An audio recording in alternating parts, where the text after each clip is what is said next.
All right, 12 p.m. sharp. So, good afternoon, everyone. Again, I'm Carol Valente. I'm a Senior Policy Associate at Energy Consumers Australia.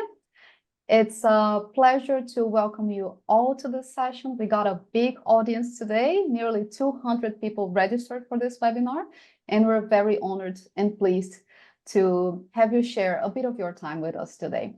So what is this session all about? Well, the Energy Ready Toolkit is the combination of an entire year of very hard work and collaboration to help communities prepare for, respond to, and bounce back from disaster-related power cuts. So Energy Consumers Australia is proud to fund this project through our grants program and work alongside UTS Institute for Sustainable Futures, the Community Power Agency, and Parallel Lines to gather those best practices and lessons around community energy resilience. There was a lot of work, as I said, so extensive desktop research, deep community engagement to understand the lived experience, collaboration with experts in energy resilience and disaster response, and a human-centered visual design approach. All of this to curate and translate the research findings and those real-life insights into a one-of-a-kind and, most importantly, free resource for communities. Before we go any further, I'd like to acknowledge the traditional owners of the lands on which we meet, live, and work today. And I also pay my deepest respects to all elders past, present, and emerging of the distinct lands on which you are on today. I've been living and working in the lands of the Gadigal and Wangal people of the Eora Nation for the last 6 years now. And as I learn more about this country, about the First Nations, and about their history, I learn more about respect and resilience. As we acknowledge in the toolkit, Aboriginal and Torres Strait Islander people have maintained a connection to these lands and waters since time immemorial, and they are the custodians of a wealth of knowledge and skills that communities can really draw on to become more energy resilient. So what do we have planned for today? You're going to hear today a bit more about what the Energy Ready Toolkit is, the steps and resources it consists of, and who this toolkit is designed for, with some insights from the communities that helped us develop it.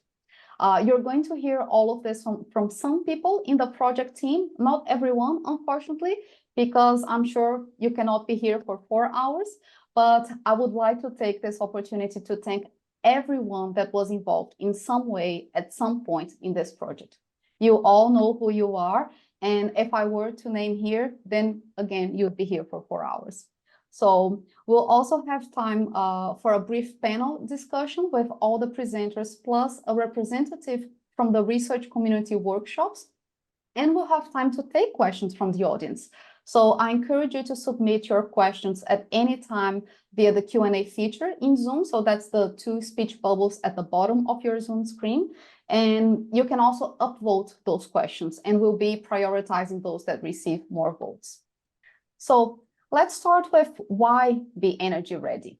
Well, given all the extreme weather events in the past few years, I don't think that I need to convince anyone in this call that climate change is making weather less predictable, more extreme, more frequent, and more dangerous too, and making sure that each community is prepared in their own unique ways for when these extreme weather events happen helps keep everyone safe. And why do we focus on energy? Because we rely on energy for basically everything essential, and even more so with the growing use of digital technology. So we have EVs, we have automation, we have home energy management systems, so everything relies on electricity. And when all is well, we barely noticed how much we rely on it, but in a disaster, it becomes really critical how energy is for keeping people safe, healthy, connected, and even to support the emergency response workers to do their jobs. We also believe that energy resilience is a key part of community resilience. We have developed previous research that indicates that those community relationships, the trust, the shared values of the community, they are essential, and they are even more important than the hard infrastructure of the poles and wires or the official response and recovery efforts afterwards. So pulling together in those adverse times makes the community stronger, not only during those emergencies and difficult times, but all the time. And people tell us that they want to take the steps to become more energy resilient, but they don't know what to do, where to turn to, or even how to do it. So this Energy Ready Toolkit provides that hands-on guidance that can be utilized by all communities and deal with energy resilience from a very practical perspective. I'd now like to introduce you to Chris Goll and Sarah Nicholas, who will be talking a little bit more about what the Energy Ready Toolkit is. So Chris is a designer who specializes in visualizing complex information. He is passionate about using design for positive social and environmental impact. In 2020, he founded the Parallel Lines, a visual design studio that works with change-making organizations to reimagine housing, food, energy, transport, land management, education, care, and etc. And he's also the artist behind the beautiful and engaging design of the Energy Ready Toolkit. And Sarah Nicholas is the senior research consultant at the UTS Institute for Sustainable Futures. She's the project manager of this entire project, and she has background in environmental science with a focus on climate change and interdisciplinary research, with expertise in energy policy, social science, and the energy transition. So over to you too. Thanks, Carol. Thank you. So Energy Ready is a toolkit for communities who want to become more energy resilient. It helps them to understand energy resilience and feel more confident by being better prepared. And to achieve this, it's not focused so much on giving communities answers, although it does provide a huge amount of information, but rather it's focused on helping communities to ask the right questions. And to achieve this, the toolkit contains all the materials you need to run these in-person workshops in your community. So basically, Energy Ready is for anybody who wants to give it a go. You don't need any special expertise, and the digital toolkit is free to download and use. These are a few of the community groups that we imagine might particularly get value from the toolkit: various community groups, local councils and local libraries, volunteer responders, disaster recovery and resilience practitioners, neighbourhood houses and similar organisations, as well as high schools or youth groups. Really, the toolkit's been designed so that it's flexible and adaptable so that it can really work for a wide range of people. The toolkit's designed to be a collaborative experience, and it's based around 7 activities that bring people together to share their perspectives and share their ideas and to work together to build a plan of action. These 7 activities, which I'll describe in a moment, are designed to start you off with a strong foundation and then build on each other. So this means that they step you through a process of understanding who your community is, what you need, and how you want to act. And we've designed this process to be as straightforward as possible, while also allowing a lot of flexibility. So that this means that although the activities are designed to be done in sequence, you might only want to do some of them, or you might rearrange the order, or you might like to come back to some of the activities. It's really whatever works best for you. The toolkit comes with a guidebook that has all the information you need and expert advice that you would want to prepare for your workshops and to run the activities. It begins by explaining why you would want to put the effort into becoming energy ready, and then it describes what an energy ready community might look and feel like for you. And it gives you tips about how to set yourself up for success and how to get the most out of the toolkit. And then the guidebook explains in detail each of those 7 activities. The guidebook features the voices of communities who've been through disasters, and it shares the challenges that they've faced and some of the successes that they've achieved. And I think really importantly, it features the insights and advice that those communities felt were the most important to share with other communities. So it's really from communities and for communities. And I think it's important to mention that energy resilience is very complex, and it can be a really confusing topic and even overwhelming for a lot of communities. And this is why we've designed the guidebook and the toolkit to present information in a clear and accessible format. And our aim's been to be honest about the challenges and the risks that communities are facing, but at the same time to provide them with positive and practical advice. So the guidebook outlines each of these 7 activities, and the first of these is who we are. And this activity helps you to identify the unique features of your community. And it does this by prompting you to reflect on things like the geography, the economy and culture, and to define the shared character and values that you have in your community, specifically thinking about how they relate to community energy and community resilience. And I think even if you've grown up in the community or maybe you've lived your whole life there, this activity can really help to shape your perspective on the place you live and give you these insights that can really become the foundation for all of the resilience planning that you do in the subsequent activities. The second activity, our vision, it helps you to imagine a shared vision of your ideal future community.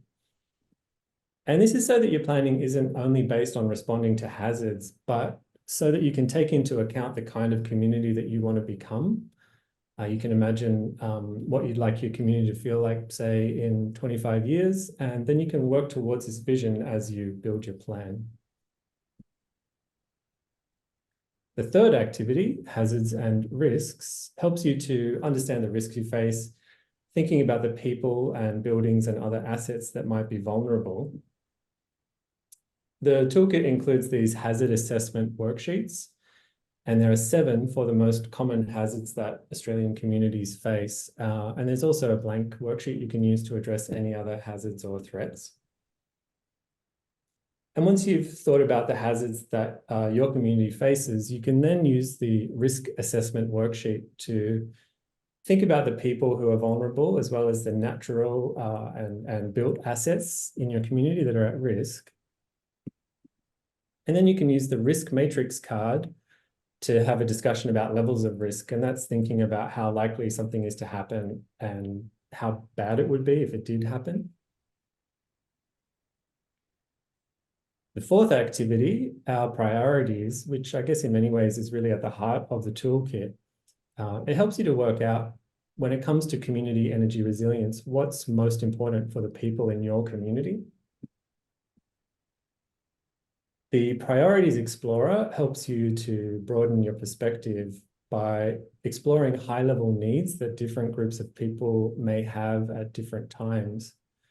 And this tool is designed to prompt you to shift your focus and to consider groups of people or consider needs that you might not have thought about, and to lay a groundwork for your thinking about priorities.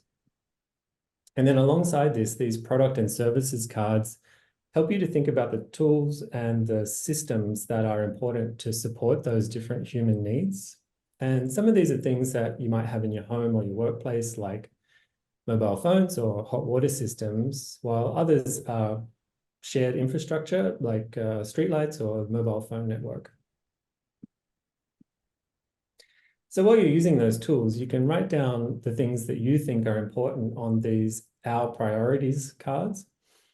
And these cards give everyone a shared format for describing their priorities in terms of human needs. And you can use these cards to build consensus around what you think the top priorities should be.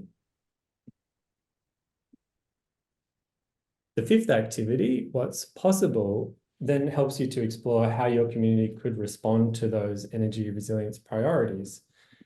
And this activity features a deck of 48 project idea cards that you can use to explore what your community might do. It's a really nice mix of projects that's being curated with the guidance of a group of community energy experts. And the ideas range from things that are as simple and easy as having a conversation at your kitchen table, right through to quite complex projects like, for example, setting up a community battery. And some of the projects are more technical, some are more, I guess, social. So there's a nice mix of ideas to suit different people's strengths and different priorities. And on top of that, there are also blank cards that you can use to include your own ideas that you might develop yourself. So you can really build quite a rich library of ideas. The sixth activity, what's practical, helps you work out which of those project ideas that you might be thinking of doing are achievable for your community and which of them are a good match for your ambition. And here you can use the Our Assets worksheet to identify what you have to work with and then assess those project ideas against these assets. So those are things like the time and effort that people can provide, or the skills and knowledge or relationships that you can draw on, as well as things like equipment, spaces, and funding that you have access to. And once you have a picture of what you have to work with, you might find that you need to reassess some of your project ideas, maybe change the scope or the timing. And by the end of this activity, you'll have a strong sense of which projects are a good fit for your community. And then the final activity, Our Plan, helps you to make a clear plan of action with a project team, a timeline, partners, and other important information so that you're all set to take the next step. And those are the 7 activities that make up the Energy Ready Toolkit.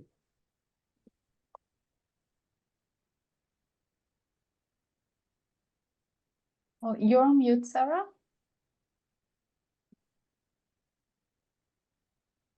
I will now explain how you can access the Energy Ready Toolkit online. So to get started using the Energy Ready Toolkit, all you need to do is visit energyready.uts.edu.au. Here you can download the guidebook and all the activity materials. The materials for the 7 activities sit in this folder that you can see here, and below is the guidebook. And you can view the guidebook on your computer or your tablet as a PDF. And as we've heard already from Chris before, the guidebook provides background information and explains the 7 activities. So here you can see one of the activity sheets as a PDF. As mentioned before, there are 7 activities and each comes with a set of materials. The PDFs are designed to be really easy to use, and you don't need anything fancy, just a black and white home printer and a pair of scissors to become energy ready. All right, thank you very much, Chris and Sarah. I would now like to introduce you all to Eleanor Gerard, who will talk a little bit more about the community engagement workshops, the interesting findings from this specific part of the research, and how these insights helped shape the approach to developing the toolkit that Chris just explained. So Eleanor is the engagement coordinator at Community Power Agency. She's a researcher, educator, community development practitioner with over 12 years of experience working in Australia and overseas. Eleanor's research explores the idea of a just transition, and she's passionate about delivering positive social and ecological change and building an equitable future for all. And she's also graduating from her PhD tomorrow. So congrats, Eleanor, and over to you. Thank you. Thanks for that lovely intro, Carol. So I think most people would agree that we had the best part of this partnership. We got to go and visit the communities and run some workshops and learn about the experiences of 6 different communities. We went to 3 communities that were post-disaster and 3 that were at risk. But one thing that we very quickly learned was that actually all of the at-risk communities had experienced extended power outages due to a storm or an environmental disaster, which really just kind of asserts that it's not a question of if this will happen to my community, it's actually when it will happen to your community. So like in Lake Macquarie, community members talked about the famous Pasha Bulka incident where a shipping container in a shipping boat got moored up at Nobby's Beach in Newcastle after a storm event, but it caused huge power outages across Lake Macquarie. And then we went to Magnetic Island, and of course they had the experience of Cyclone Yassi. So it really just asserts that being energy ready is really everyone's business. And echoing Carol again, one of the findings from all of the community workshops was just how intertwined resilience, readiness, or preparedness, whatever you want to call it, is with the social aspects. It's a deeply social thing. So anything you can do to enhance the quality of relationships and networks in your community is really vital. So that's why I think the toolkit really emphasizes these in-person workshops. And yeah, I'm going to start with Mullumbimby. That was the first community that we visited. So Mullumbimby obviously experienced the floods in 2022. And one of the really resounding themes that came out of the Mullumbimby workshop was the intersection of communications and energy. As Carol mentioned in the intro, we're now so dependent, we're electrifying everything. And so our communications, we're really reliant on having a charged mobile phone, for example. And because of the landscape of Mullumbimby, there's lots of smaller communities around that area that were either flooded in, but also had lost access to phone and power, but also via road access. So these huge landslides. So people ended up hiking in and out and leaving physical notices to have communication. So, you know, just a notice stuck to a tree. And as a result of this experience, one of the community members sourced 5 UHF radios and established a local UHF network that is able to run independent of the energy system. And they've since secured a grant to set up a radio repeater and secured an additional 22 radios and are delivering community training so that they know how to use them and they'll be prepared for the next event. And Sasha, who will be joining us, is from Mullumbimby, and she'll have some really valuable insights to share as well. So get your questions ready for her. Gympie, please, was the next place that we visited. So Gympie, another wonderful community that experienced floods as well. They often experience floods. Gympie, in 2022, they had a serious flooding event too in the year.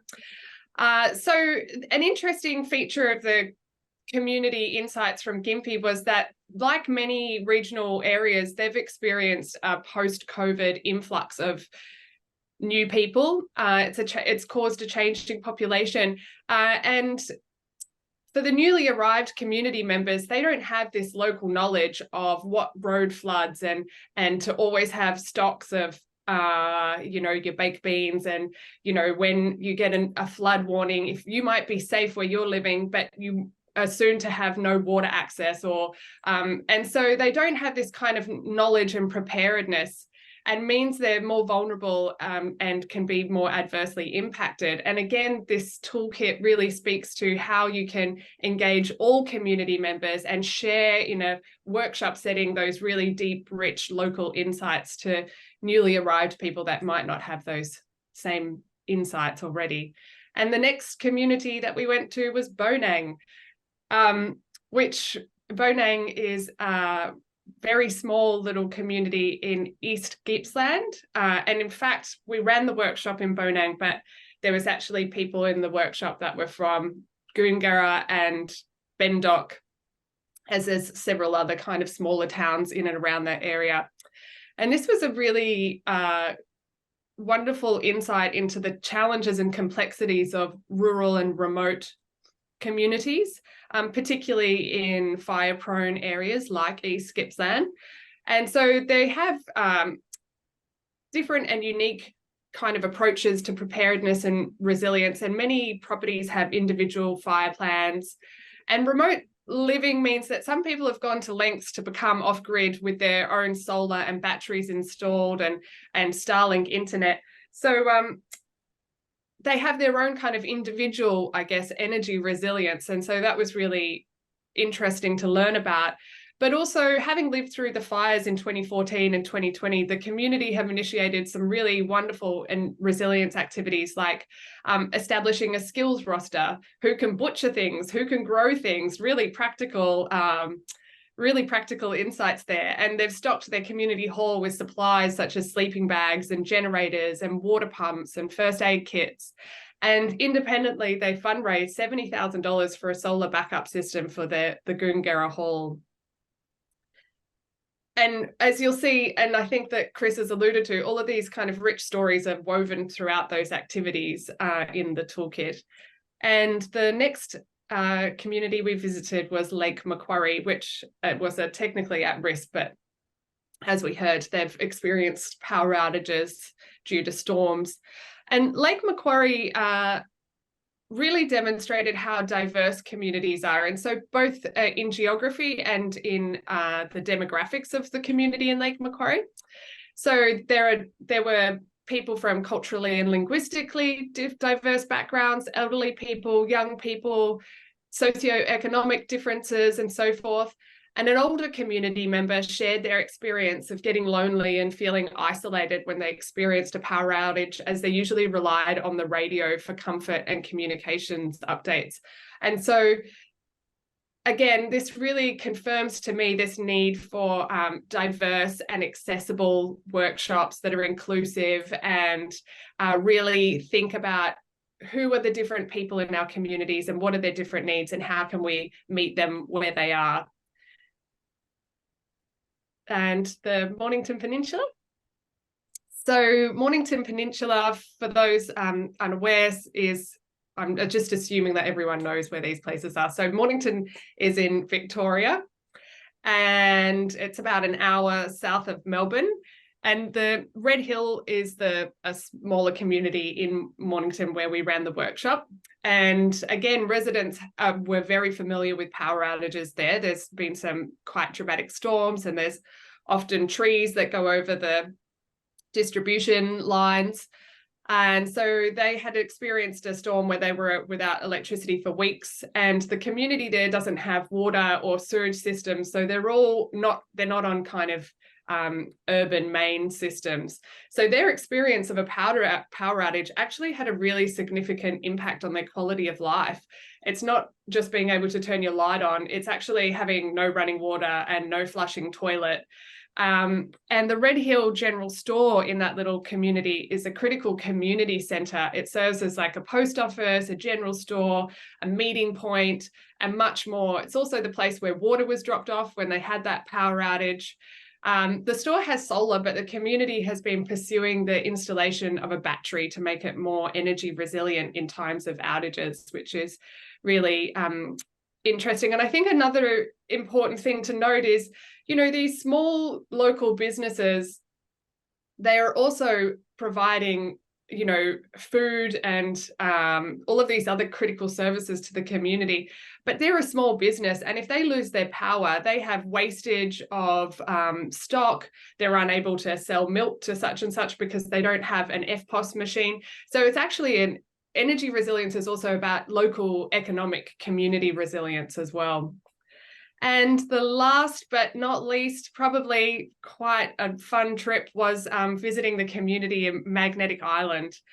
And again, the Magnetic Island has something that kind of struck me from that experience was their fluctuating population and the local economy being tourist very tourism based. And so community members indicated that their local economy is so dependent on reliable energy supply. If power outages were frequent, what does that mean for the long-term economic security of the island? And one community member shared from that workshop, they said, even being completely off grid, so this person was completely off grid, power outages still affect me. I still live in a community. So I think the key thing that struck me from the Magnetic Island experience again is how things are so interconnected, that local economy, your community, And I guess my last reflection is that one thing that struck me from all of these communities is just how much work volunteer organizations and volunteer individuals are doing already to become energy resilient and prepared. And I'm so grateful for the opportunity to hear firsthand these courageous stories, and, you know, from the community recovery committees and just the tireless efforts that people go and put into making their place a safe, resilient community. It's just really incredible. And, you know, as I have also indicated, all of these rich stories are really interwoven throughout this toolkit, and you'll see along the way when you do these activities, suggestions and insights that we were able to garner through these community workshops. Thank you. Thank you so much, Eleanor. Well, these community insights are pure gold, and I'm glad that we were able to capture these in ways that both respect the unique features and the uniqueness of each community, but that also encourage communities to learn from others that may be a little bit further ahead on their energy resilience journey. So thank you very much for being involved in this project. Well, it's now time for our panel discussion. So while we get everyone set, I would like to introduce you to Sasha Mainsbridge. So Sasha participated in one of the research workshops with other members of the Mullumbimby community. She's the founder and general manager of Mullum Cares Incorporated, a non-profit in Mullumbimby focused on driving adaptation by inspiring and enabling locals to think carefully every time they buy stuff. So she started the Mullum Tool Library, that's called the Library of Stuff. And she also launched a resilient rebuild project starting 1 month after the devastating floods last year in early 2022. So, Sasha, I want to start the discussion with you. We just heard from Eleanor about some of the key findings with the workshops, and also the findings in the Mullumbimby community about the interconnectedness of energy and all other parts of everyday life. So can you talk a little bit about your participation in that workshop and how that workshop maybe changed your understanding of community energy resilience, and what would be your advice for communities wanting to use this toolkit? Yeah, thank you so much for having me. I'm really happy to be here. Obviously, Mullumbimby has the inenviable past history of living through some climate change. Climate events. I moved here 9 years ago thinking that we were going to be working really hard to mitigate climate change. I didn't expect we'd be, facing adaptation as quickly, but that's the reality. So, the benefit is that we have some, some lessons learned already to share. The workshop was fantastic from my perspective because it is really hard to get people together. And I know that that's going to be sort of a key question and a key element from most people who are watching today. How do we actually get people to come along to actually work through this fantastic toolkit? So that's really what the workshops provided for me.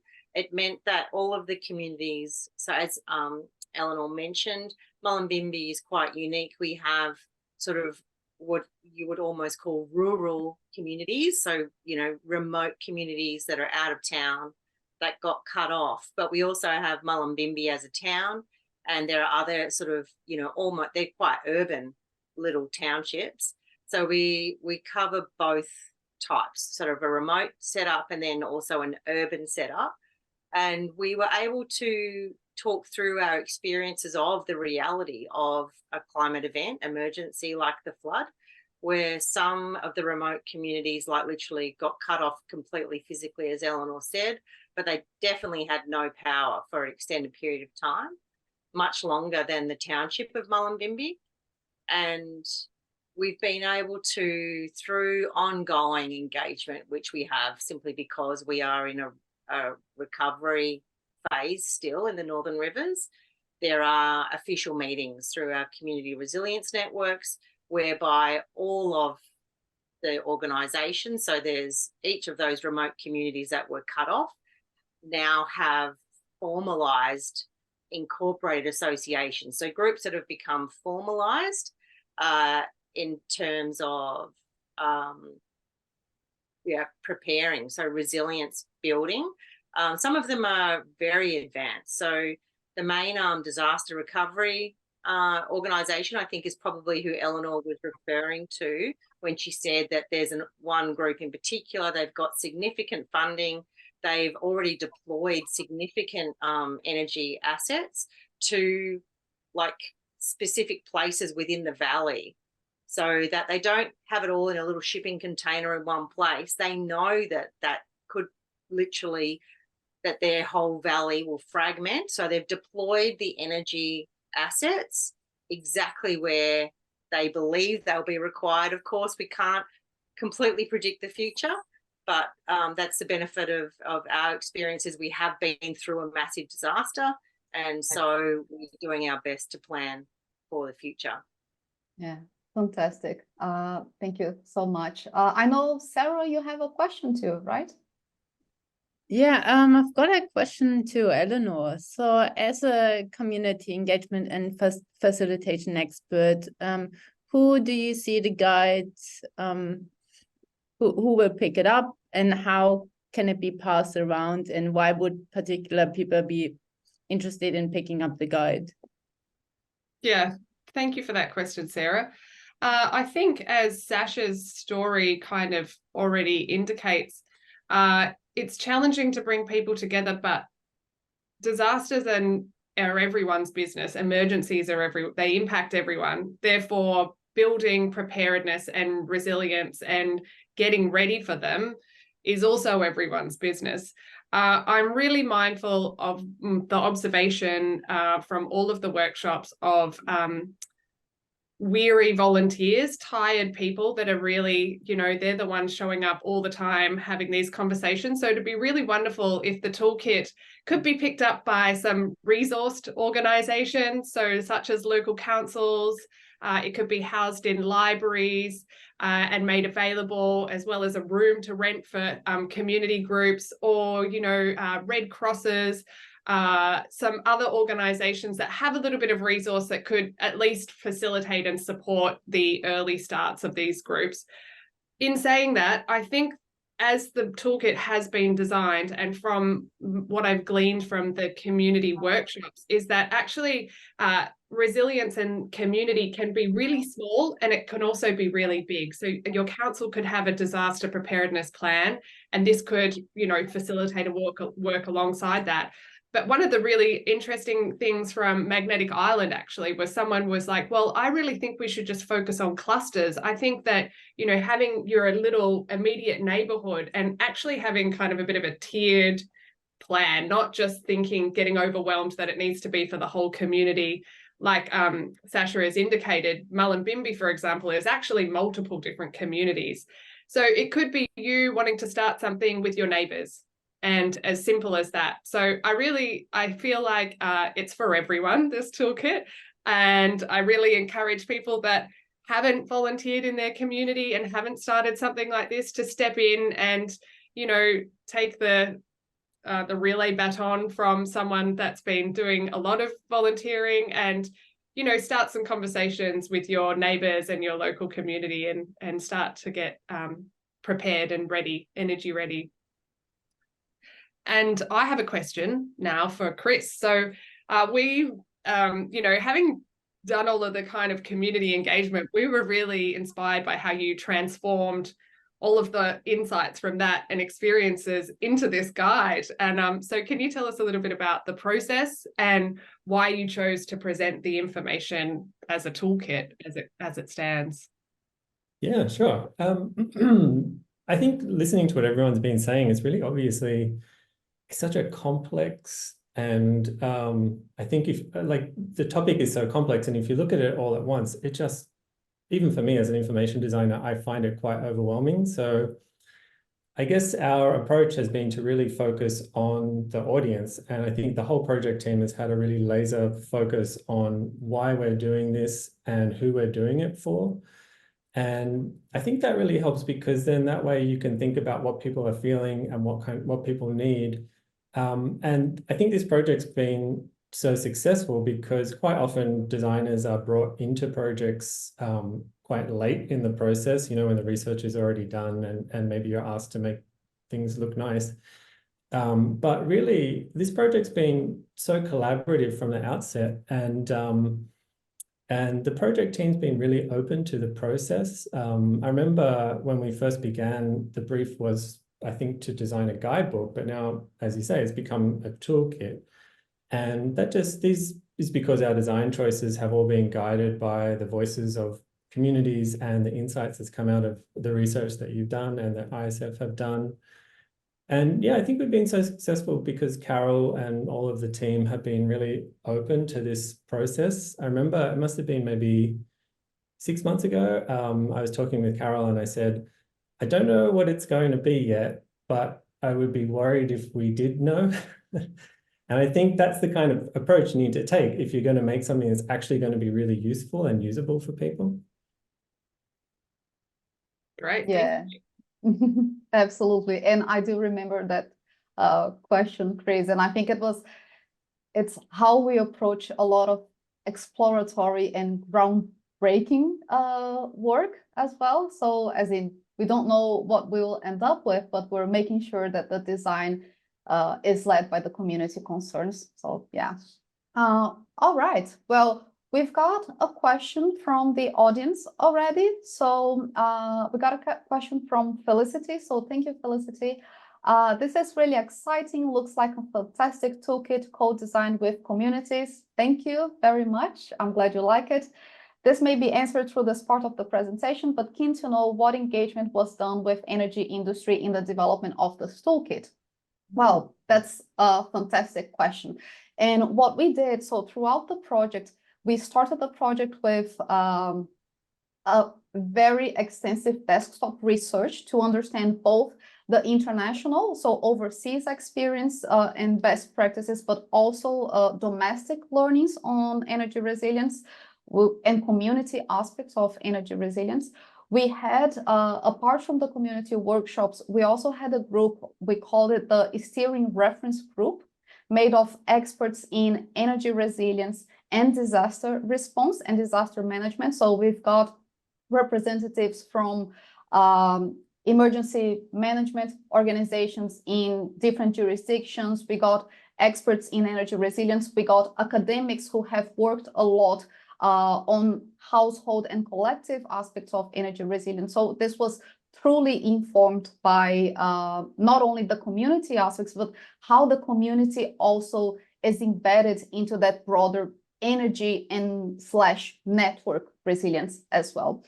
And would you like to add anything else, Sarah? Yeah, just that maybe one of the main ideas was to develop something bottom up.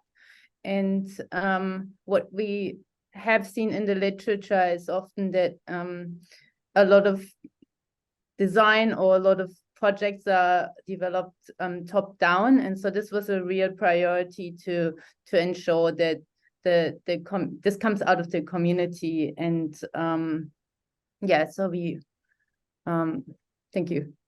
Yeah.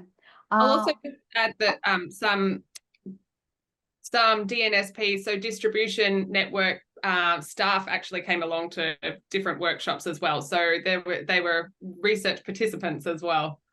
Exactly.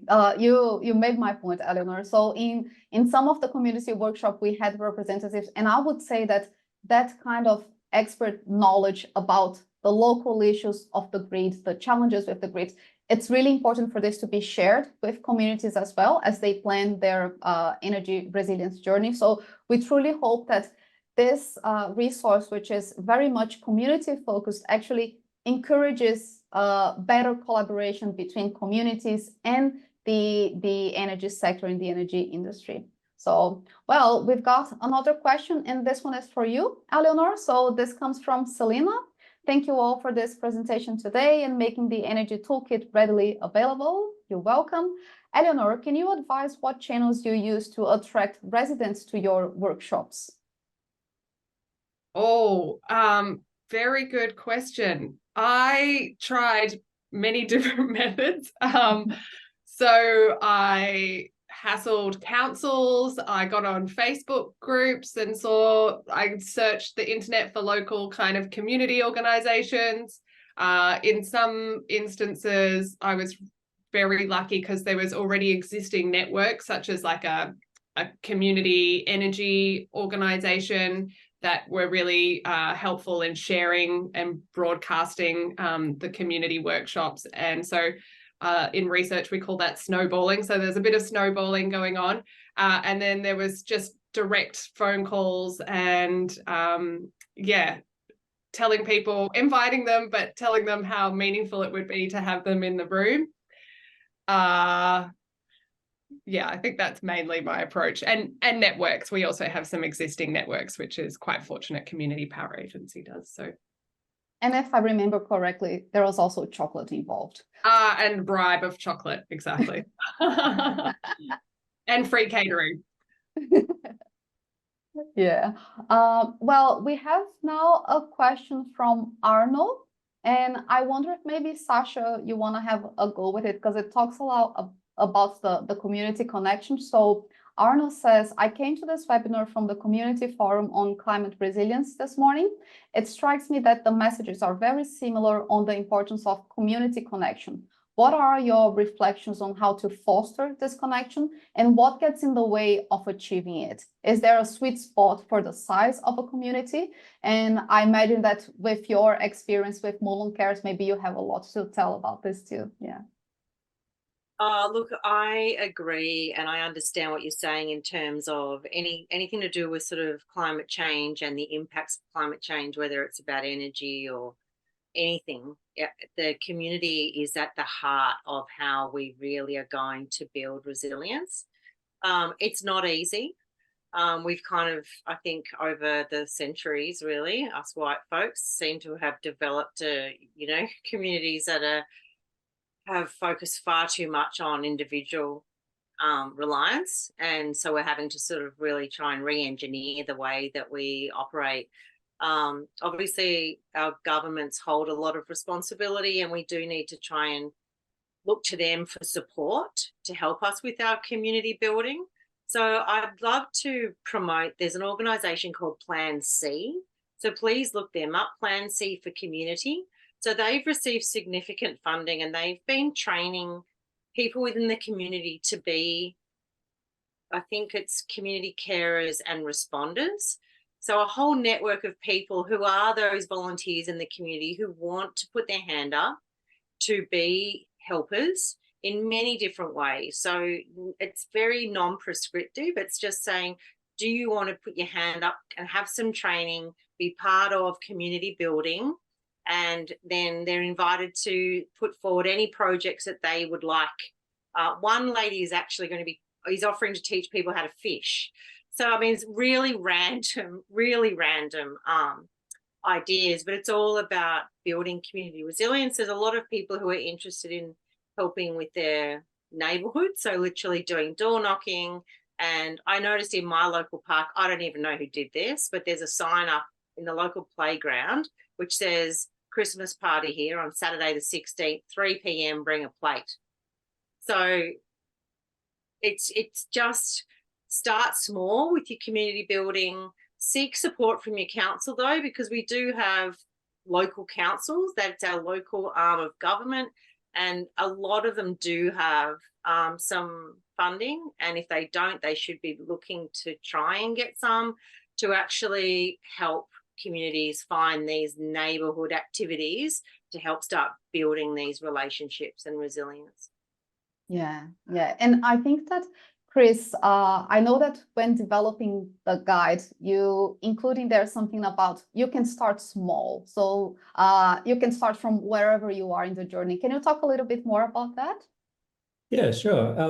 Caitlin, the author of the guide, has written some really good information that kind of talks a little bit about some of the stuff that Sasha was just mentioning. So that's going to be a really useful resource.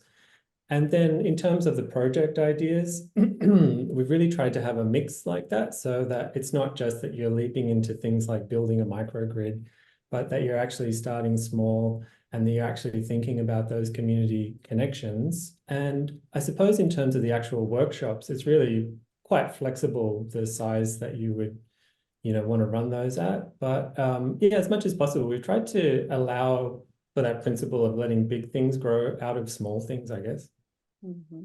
Yeah, thank you.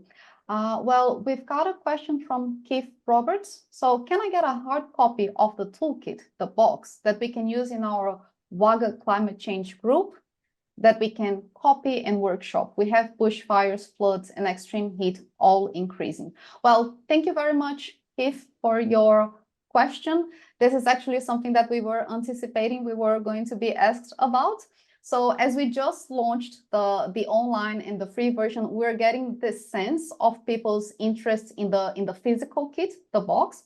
So we plan to start by printing a very limited number of these kits next year and make them available on demand. So Amber will put in the chat an expression of interest, a Google form that you can complete, and we'll get in touch with you as soon as we have an update on this. So yeah, thank you very much. Another question that we have, so it comes from Lee Kandi, interested to know, please, whether the outcomes of your community engagement have been or will be published. Well, the ISF team, and Sarah, maybe you can respond to this. You have produced a report that includes the literature review, which I'm sure that this is going to be made public. And we do have a summary engagement and a summary of the engagement activities, but can you talk a little bit more about that?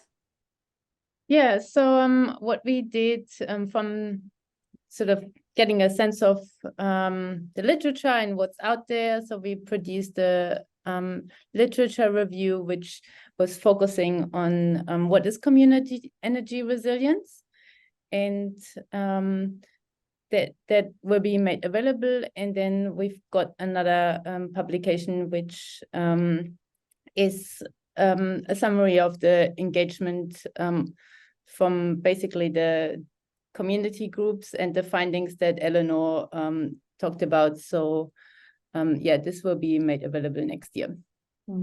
Awesome. And Caitlin just reminded me to reinforce everyone that everything that you can do with the box, you can do with the online version as well. So yes, go ahead, access the online, download the toolkit, have a look at it, and yeah, we'll be in touch when we have the physical kits available, but they are essentially the same. Yeah. We have I think they like the difference between the record and the MP3. Good one, yeah. We've got another question from Selena. So what measures did you need to put in place to ensure workshops were trauma informed? And I wonder if maybe Eleanor could have a go with this. Yeah, thank you. I feel like it was a bit remiss of me to express when I was reflecting on the community insights, the brevity of what both Mullumbimby and Gympie and East Gippsland had experienced. So apologies for not doing that. I do feel that I should have reiterated that, yeah, these are hugely traumatizing events. And I guess from the outset, the way that we tried to mitigate that was choosing communities that had had a bit of time in their recovery journey. So it wasn't in the immediate aftermath of a disaster. So there were considerations around that. There were considerations around where they were in their recovery journey as well. And I guess the way that we framed the questions and the activities and created space in the room, we acknowledged from the outset the trauma and we identified that, if people felt it too much, they were more than welcome to leave or, establish basically boundaries and rules and rules is not the right word, but I guess group expectations about how we would proceed with the workshop, and checking in with people to make sure that they felt comfortable with how we would progress.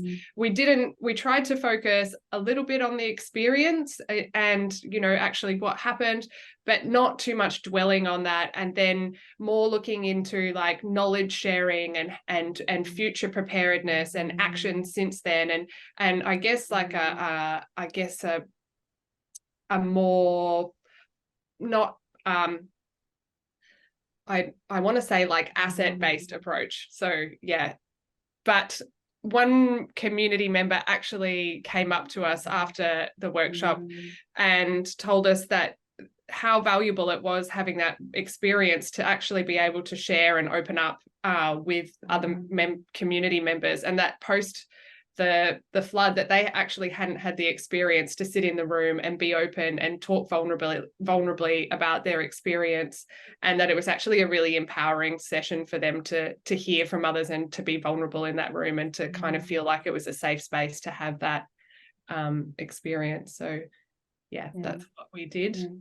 And I think that's also something that we include in the toolkit. So you will see in the guidebook in page 37 that we acknowledge that, and we recommend for people who want to do like the community workshops to be mindful of people's feelings and decide early on what will be the protocols for addressing these. How do you make sure that people feel comfortable and safe in sharing their feelings? How they can signal if they're feeling distressed, what kind of counseling services you can refer them to if this is needed, and making sure that, because the idea is that we know this is very difficult, but we also want this to be a positive and inspiring and encouraging activity for everyone. And I wonder, Sasha, if this is something that you've experienced as well with your community in terms of how to deal with the trauma aspects and how to make that trauma really, as an outcome, it really benefits the community. You build on that. Yeah, look, we've had a lot of experience with it, and we're still going. Like it's I must say I'm constantly surprised by just how extended the trauma is. So I was flooded personally. I've been in workshops where I've actually sort of become overwhelmed, and I'm also running workshops at the moment for house raising, for people looking for information around house raising. So I recently did that in Lismore, and yeah, so this is in the last month, and people were very they were very, what's the word, like they were very on edge. I think that the best techniques that I've seen or found, and what I'm trying to introduce now, is to choose venues carefully, to make sure that in the introduction that you simply acknowledge that people are in very different places in terms of the topic that you'll be speaking about, and that really people moving in and out of the room during the session is completely fine. And I always sort of try and make it like the toilets, so then people could just make it look like they're going to the toilet when really they might be feeling overwhelmed and they want to get out for 5 or 10 minutes. So I try not to focus too much on, like, so that people, they can just get out of the room, and make it really clear that please don't hesitate to go to the bathroom at any stage during the session. And I kind of hope that gives them that comfort to just pop out and pop in. And even if I'm not on the stage leading the session, I actually deliberately pop out to the toilet just so that, if no one else has, then I do it just to break that little energy in the room. And I think that's really the best thing you can do. Yeah. Just to make people as comfortable as possible, Yeah, absolutely. And in the guide, you will also find some tips and advice for how to make sure that you have people on board and people feeling comfortable and safe, and creating that safe space for all the planning and for all the discussion to happen. So yeah, well, this has been great. I wish we could stay here for longer, but it looks like we have answered all the audience questions. So thank you, Chris, Sarah, Eleanor, and Sasha for helping in delivering this great webinar today and for sharing your insights and knowledge with us. A special thanks to everyone who joined us today. I hope you leave this session with a better sense of how powerful the Energy Ready Toolkit can be and how it can truly help your community become more energy resilient. We are already experiencing a very hot and potentially dangerous summer, so your communities can take the steps now so they can be ready when that disaster strikes. So head to the website, access this rich resource, use it and reuse it, and develop your community's own energy resilience plan. As I said previously, if you want to be kept informed about the next steps in the project and the availability of the physical kits, as Chris shown, you can complete the Google form and we'll be in touch with you in the next year. So this brings us to an official close. Enjoy the rest of this lovely and warm day, and bye-bye. Thank you.